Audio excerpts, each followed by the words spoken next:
Hey everybody, welcome back.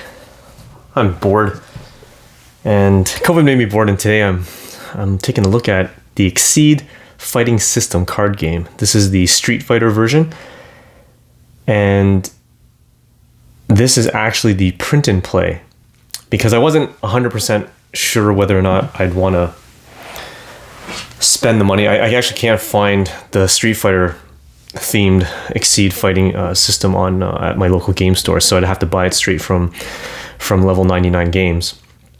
And before I do that, I came across the fact that they do have a print and play version. So this is kind of the condensed version, so that you get a chance to see if you like the gameplay, the game flow, and the game mechanics. It's the two characters, Ryu and Ken.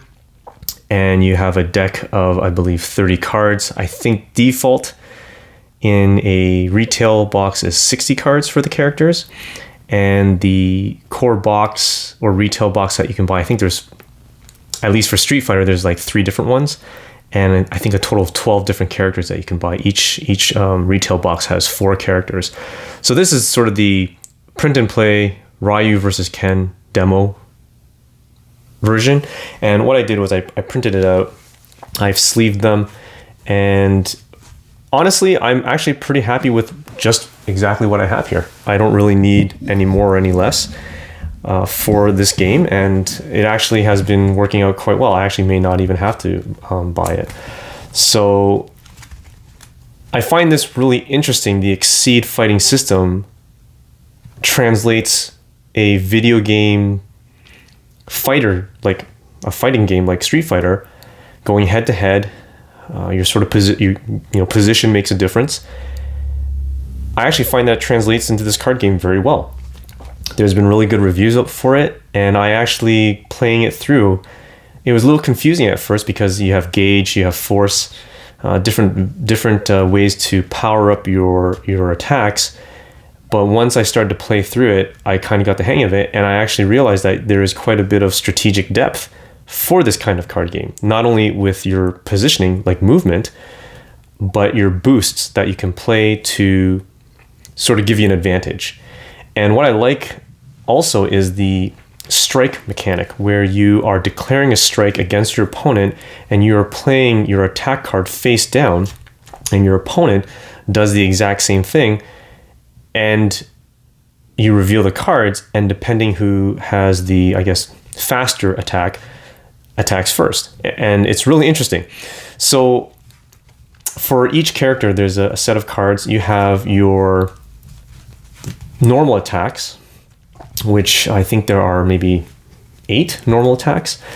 And these have a designation of just some kind of random symbol at the top right corner. Now, these cards, the quality, obviously, if you look at it, it's not going to be nice and polished. These are, after all, printed on cardstock, and I've just sleeved them for the sake of easeability when I'm shuffling, because shuffling cardstock just sucks, and I'm going to get paper cut left and right on my hands. So these are your normal attacks, and for your normal attacks, you have several pieces of information. Oh, sorry, this is not a normal attack. Is there another normal attack here that I can show? This one. So this is a good one. This is a focus, and this is a normal attack because it has a non-character particular symbol here. And it has a name for the attack, and it has at least 5 pieces of information, a minimum of 3, but some cards have a total of 5, and usually it's the last 2 that may or may not be present on the attack card. The first one is the range, which is the range between you and your opponent. And when you're doing a strike, or when you're declaring an attack, you need to ensure that you are within range to do the attack. If you're not within range, it's not considered a valid attack. You have your power, which is the amount of damage that you can do. Your speed value, which represents from 1 to 7, how fast you attack. So a higher number means that your attack would go first. So in this situation, this is a speed of 1. So if Ken played a attack card with any speed value higher than 1, his attack would resolve first. For some cards, they have an armor and a guard. Armor is the amount, or value listed for armor is the amount that reduces your opponent's power in terms of the attack value. So in this situation, if Ken played an attack and his power was 6, I reduce it by 2, so I would take 4 damage. The guard is sort of your stun value, whether or not or your staggered value or something like that, some equivalent terminology. If the damage that you take is greater than the guard listed on the card, if it's there, then you are stunned. You are unable to perform your attack or your counter attack, if you want to call it that. Cards that do not have armor or guard listed on the card means that they are a value of 0. They don't have any of that. So with that, you kind of have to strategize in terms of the kind of cards you play. Some cards have armor, some cards have just guard, and some cards have both. And in terms of the type of card, it is kind of thematically correct. They have a block card, I think. I don't think I have it in here that shows that. But this is an example of a normal attack. Then you have ones that are your special or character-specific attacks. So you'll see that Ryu's face is in the top right corner. This denotes an attack that is specific to Ryu, and it's in his deck only. You can't have this in Ken's deck. Ken has his own specific set of cards. And they would have the same information in terms of range, power, speed. If this had armor and guard, it would also apply, but in this situation, because it's not there, it means it's 0. You also have some text in terms of, I guess, a condition. You'll see that there's something called critical here. Critical is you have to pay a resource cost to gain whatever is listed beside it. I find that the rules it's quite complicated, and I'm probably the worst person to try to explain this to you. So there are a lot of other videos out there.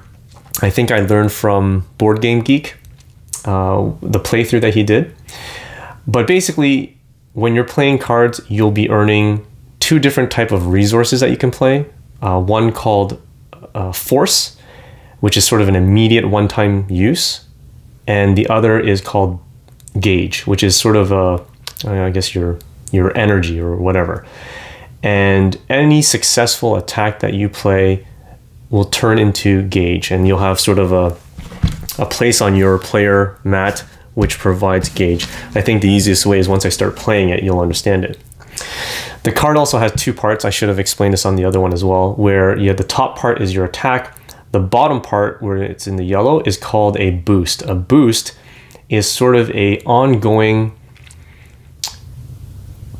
power up or augmentation to your stats or to your ability that stays in play. For most of them, stays in play. The plus sign here means it stays in play until you have declared or done a strike. Once you've done a strike, the boost is gone. The symbol over here on the bottom left represents the amount of force that you have to play to play this boost. Force can be obtained by discarding cards from your hand, and for every card that you discard is the amount of force that you would accumulate that you spend right away. Gauge is the power that you can save in your gauge meter, if you want to call it that, or your power meter, so that you can use at a later time to pay for other abilities. One of the things that you can do with all your attacks is you can double them up. If you have 2 cards of the same name, and I don't think I have one here of the same name, but if you have 2 cards of the same name, you can play both cards as a strike, and that's considered an EX attack. And by doing so, you bump up your power, speed, defense, and guard values by 1. And hopefully I'll come across that in a sort of a playthrough. The other kind of card you have is your ultra attack cards. And you'll notice that it has a red bar at the top. This is specific to the character. So you see Ryu's character is in the top right.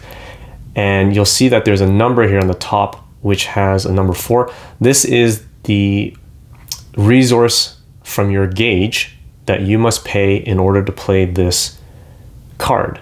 And you'll also notice at the bottom here, there's also the boost effect. So you can never do both. You can only do either the attack or the boost. And in this situation for the boost, you have to pay 1 force to play this boost. I actually found that terminology very confusing at the beginning, but once I started playing it, it actually makes a lot of sense, and the flow becomes very natural in terms of playing it.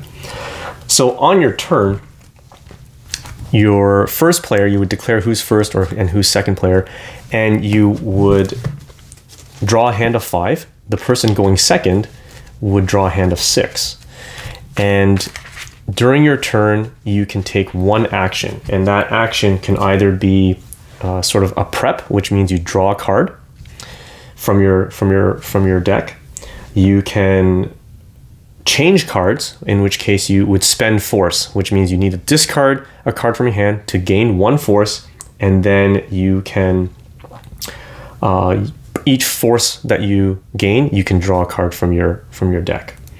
You can also do what's called exceed. Every character, this is your character card. Every character has a normal side and an exceed side, and really the only difference is usually a special ability. In this case, Ryu's normal side says, as an action, you can move 1. On his other side, it says, as an action, you may move 1 and draw a card. You'll notice at the front of his normal side, he has 2 symbols. The top symbol means the amount of gauge you must play for any of your critical abilities on the card. And the bottom number, which here says 2, is the amount of gauge that you must discard or pay to flip to your exceed side. And you can also on your turn do a boost, which is discard a card you have to pay for the boost cost. So some boosts have 0, other boost cards have maybe 1 or 2. So you discard cards from your hand to create force and use force to pay for boost. That's where I started to get a little lost, but it's starting to make sense to me now. And your other option that you can do during your turn is to declare a strike, and that is playing a attack card from your hand face down, and in turn your opponent will counter with a attack card as well. On the board, well, not real board, but basically the layout of the play area is your deck of cards, your discard pile, a bottom area or any area on your side, which would be all your gauge cards, and you would have some kind of way to track your health. Now, you have a base health of 30, and what I did was I just printed out the player logo, and I have 30 on one, or 15 on one side, and sorry, this is upside down, 15 on the other side. So this is how I keep track of it. It's clean and simple. I just use a token or some kind of chit to keep track of it. And they also provide sort of I guess your movement area. So it's 9 cards.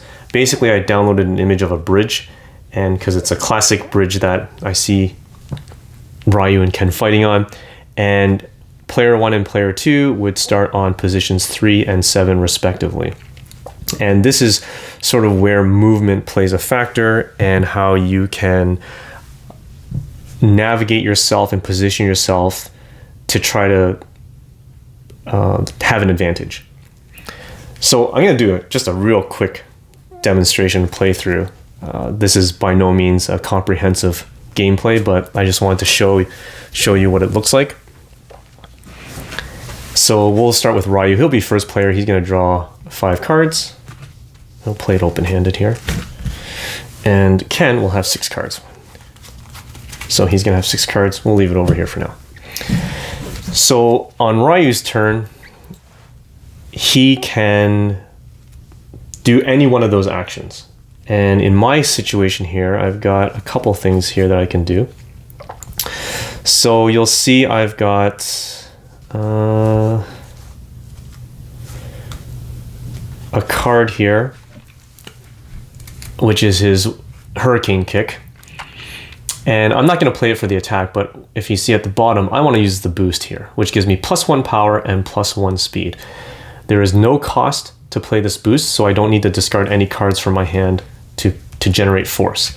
So I'm going to boost. I think I forgot to mention that.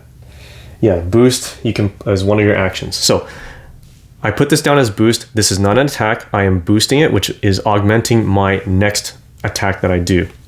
So once that's done, at the end of your turn, if you don't declare an attack or don't declare a strike, you draw a card from your hand. So I draw 1, and that is the end of Ryu's turn. So now Ken's going to go, and he's going to take a look at his cards, and he sees that he's got this. We'll play this one, but not the attack. We're going to play the boost. There's no cost of force to play this card. I'm going to do the boost, which gives me +1 armor and +3 guard. So I'm going to play that. And because Ken doesn't declare a strike, he draws a card. So now it's down to Ryu's turn. So Ryu is going to go ahead and he's going to play this card for his boost, for the boost effect, which is Key Charge. No cost. Add this card to your gauge. So when you're adding a card to your gauge, you would put it off to the side somewhere where you have access to it, and that stays there. This will be used, gauge will be used to pay for other effects or abilities on your attacks. So that ends Ryu's turn, so he draws a card, and now it's Ken's turn. Ken is going to, oh, interesting. So Ken is going to do his, he also has a Key Charge for the bottom boost. No cost, add to his boost. So we'll put it up there. Draw a card because he didn't declare a strike. So you can see that there's a bit of, it's not just going in and playing cards to attack. I'm doing this in a way where you can sort of set yourself up. You're trying to set yourself up for a strategic attack if you can do it. So now it's Ryu's turn, and Ryu is going to go ahead and he's going to actually declare a strike. And in this strike, you'll see that he has the critical ability, which means you pay 1 gauge, because that's how much he has to pay, to gain +2 speed. The default speed on this card is 4. Now, in my prior turn, I also boosted my ability, which gives me +1 power and +1 speed. So my total speed right now would be 7, which is, I believe, I don't think it's the highest. You can go beyond 7, but most standard cards have a highest value of 7. And I get +1 power, which means this is a power of 5. So what I'm going to do is I'm going to declare a strike, and I put it face down, and I'm going to declare that I am paying gauge. So automatically the opponent should know that you're paying for some kind of critical effect. So anything that you pay from your gauge goes into your discard pile. So Ryu has declared his strike. He doesn't draw a card because he has declared a strike. So now the opponent has the opportunity to play an attack as well. And what we'll do here is we'll go ahead and we'll play the focus right here. So we're going to play focus. It'll be face down. It has 2 armor and 5 guard, but my boost that I played from Ken's previous turn gives me +1 armor, so a total of 3 armor, and +3 guard, which is 8. So I'm going to play this one. So once the players have put down their attack cards, they will simultaneously reveal. And the first thing you'll do is we will determine who gets to go first. And we would compare the speed values. So Ken's attack is a speed of 1, and we determined that with all his power-ups and the critical that he paid for, Ryu actually has a speed of 7. So he's going to go first. Once you've determined which attack goes first, you then declare any before effects. So sometimes cards will have a before effect. In this situation, Ryu's attack does not have a before, it has an after effect. So after you've done the attack, you will carry out the text that says after. You'll check the range. So this is a 3 to 6 range. So we 1, 2, 3, 4, 5, 6. So this attack is a hit because Ken is within range. If Ken was actually adjacent to Ryu, then this attack is invalid because it only worked with range 3 to 6. So this is declared a hit, which means that we can carry out the amount of power damage, which would be 5. So Ryu's 5 power, we will compare that to Ken's armor because he played an armor. So he had 3 armor with his boost. So that means that Ken would only take 2 damage. So we would take it 29, 28 health. Once that's done, Ryu's attack is complete. He did 2 damage, and we now compare it to Ken's guard. If that 2 damage is greater than Ken's guard, then Ken gets sort of stunned. He cannot perform his attack. But in this situation, Ken's guard is actually 8. So it does not break his guard, which means that he can carry out his attack. His attack has a range of 1 and 2. He has no before effects, so he's not doing anything before the attack. So we check range 1, 2. Ryu is not within range. Therefore, this attack is a miss. So that ends the strike. Because Ryu had a successful attack, he gets to do his after effect, which is if you hit, you may return this card to the top of the deck, and if you do, you add the top card of your discard pile to your gauge. And I'm going to do that. So I put this on the top of my deck, and I have one card in my discard pile, which is going to go into my gauge meter. For Ken, he didn't hit. So this and this get discarded. And so does this card. Once you have performed a strike, any boosts that you have in your play area get discarded the moment you have done a strike. So that ends that particular round. And what would happen next is Ken would now take his turn. So Ken is going to go ahead and he's going to declare a strike. And he's going to declare a strike and place this card face down. I think we can do that, right? Is there another one that I want to do? No. Okay, face down. So we're just going to give this a shot. And Ryu is going to put down his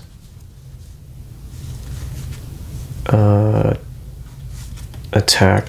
Now, one of the things that you can do is called a wild swing. A wild swing is if, let's say you don't like any of the cards in your hand, or maybe you don't have any cards in your hand, you can declare a wild swing as an attack by taking the top card of your deck and placing it face down. You don't know what it is. In this situation, I know what this card is because my last attack ability allowed me to put the card that I played on the top of my deck. So I already know what this one is. But that's what you do for a wild swing. It's sort of a blind swing, button mashing if you want to think of the actual video game. And what we would do now is reveal the attack and we compare the speed values. So right away, we check that Ryu's Hadouken gets a speed of 4 to Ken's Hurricane Kick, which only has a speed of 3. So actually Ryu goes first. He checks range. Ken is within range. Now he issues the power attack, which is 4. Ken has no armor, which means he takes 4. 1, 2, 3, 4. He's down to 24. And because he has no guard, it broke his guard because the guard here is 0, which means that he is unable to do his attack. If he was able to do his attack, if he had guard and it wasn't broken, he would do his before move, which is advance 2, and he would move 2 spots. He'd check his range, which is 1 to 2, and Ryu would be within range, and he would actually counterattack with 5 power. So that's sort of an example of where if you have guard and it's not broken, you're able to do a counterattack, which I think is really cool because when you're thinking of the video game, it kind of does play out like that. And that's why I feel this card game, the Exceed Fighting System card game, really keeps the theme and the mechanics of an actual video game well translated into a card game. I actually like this a lot. So Ken couldn't do his attack, goes to a discard pile, and because Ryu had a successful attack, he can do his ability again, which is after. If you hit, you may return this card to the top of the deck. And I will, and I add this one to my gauge. So that was that. That was Ken's turn, and Ryu was the one who actually issued damage on that one. So I think one of the things that when I'm playing, obviously doing this me versus me, I do have to have a token to switch between players to remind myself whose turn it is, because you are declaring attacks simultaneously and you are resolving attacks simultaneously. It is, for me, easy to lose track of whose turn it was last. So now we'll do Ryu's turn. So Ryu is going to go ahead and we're going to do this boost. We're going to discard 1 card from my hand, and I'll discard this card from my hand to generate force, and I'm going to pay 1 force to do this boost, which is move 2, then strike. So this is a immediate boost. It's not something that you play that's perpetual until your strike. You just do what it says. So I'm going to move 2, 1, 2, And then I play a strike, and I'm going to play assault. So I play it face down. Now Ken has to put down his attack or his counter attack, and he's going to go ahead and play knee bash. So we're going to do that one. So now we reveal. We reveal the two cards, the two attacks, and we see who's going first.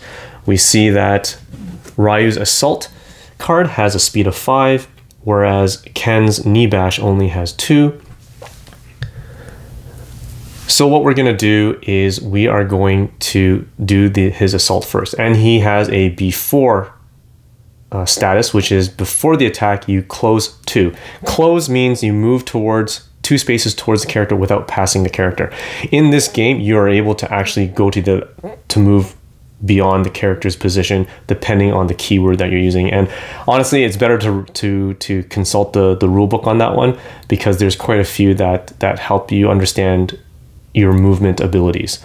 So he'll close up to 2, so he moves in, and now we check range. He has a range of 1. Ken is within a range of 1, so this is a successful hit.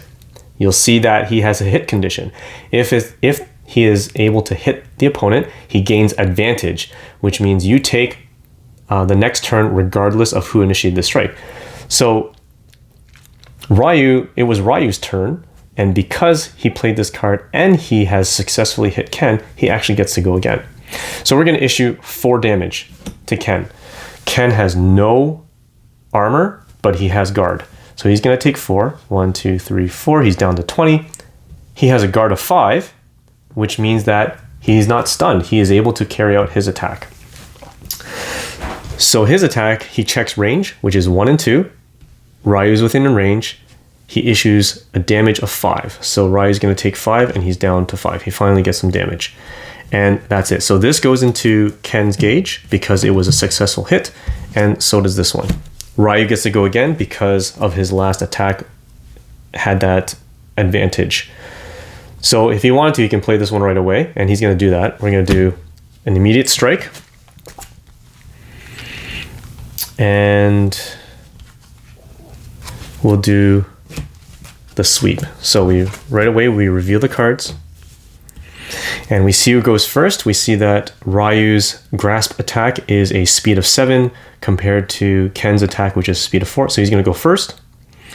And here he has a hit effect. So this is a hit. He will move the opponent 1 or 2 spaces.